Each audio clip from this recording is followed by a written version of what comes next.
Hello everybody, my name is Matthew Guyver and I'm a gay American living in Sacramento, California. I'm a small business owner here in Sacramento and today I'm on the steps of the Capitol to talk about a very important issue.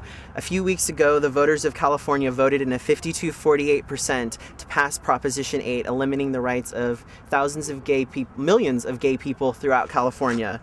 To me personally, it felt like a slap in the face. It felt like the people of California came out to say that the way I live my life, me, being who I am, that there's something inherently wrong with it.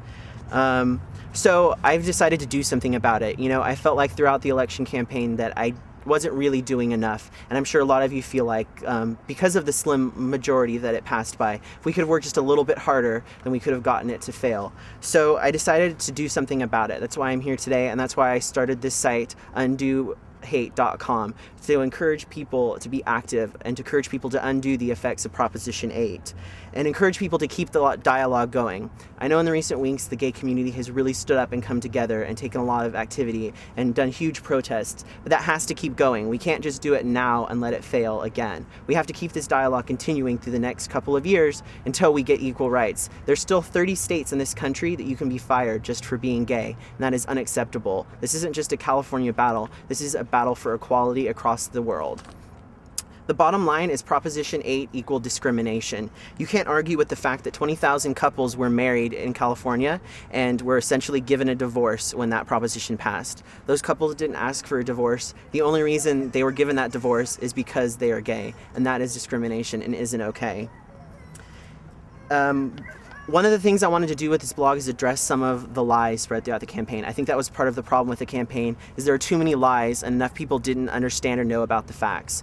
One of the biggest lies that was spread around was that Proposition 8 would have an effect on children in our schools, and by allowing Proposition 8 to fail, they would be teaching about gay marriages in schools. This is 100% not true. This is a complete lie. Jack O'Connell, the superintendent of the California schools, even was quoted as saying in a No on Prop 8 commercial that Prop 8 has nothing to do with schools or our kids, and our schools aren't required to teach anything about marriage. But as soon as Jack O'Connell made this statement, the Yes on 8 people were quick to call him a liar and say he was just pushing the homosexual agenda. And a little side note, I always love when they talk about this homosexual agenda, like all of the gay people in the country got together and voted on what issues would be next. I always like to say this year it was marriage equality, next year it's Getting Rosie, another daytime talk show. But this homosexual agenda is a joke. There is no agenda. It's about equality and about ending discrimination. But the Yes on 8 people called him a liar, saying the California schools website itself talked about marriages, and people accepted that and didn't do any more research on it. But I decided to dig a little deeper for the truth. So I looked up the California website, school's website, where it mentions marriage, and we have a link to it included below. But let me just read you exactly what the page says. And it's on the Comprehensive Sexual Education page. It says, and I quote, Education Code 51933 specifies that school districts are not required to provide comprehensive sexual health education, but if they choose to do so, they shall comply with all of the requirements listed below.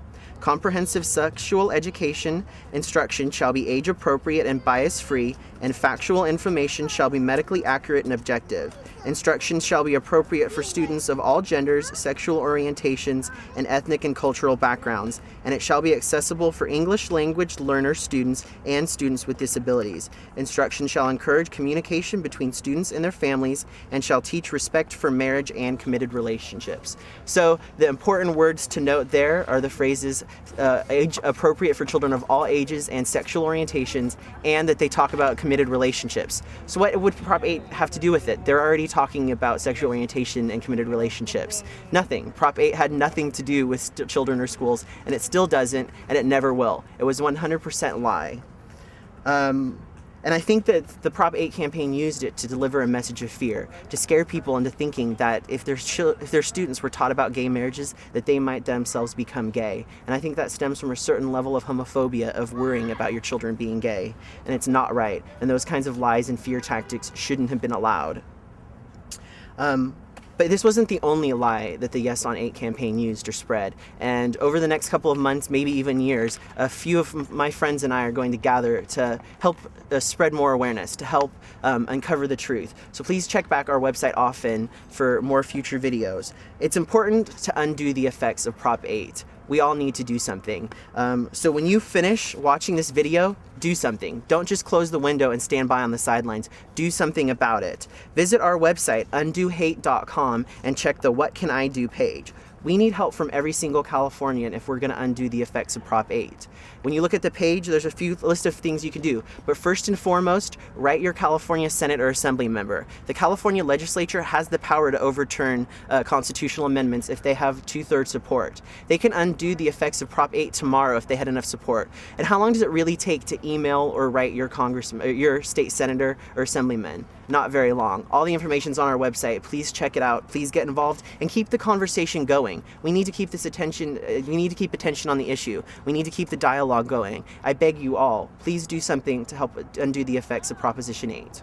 Thank you.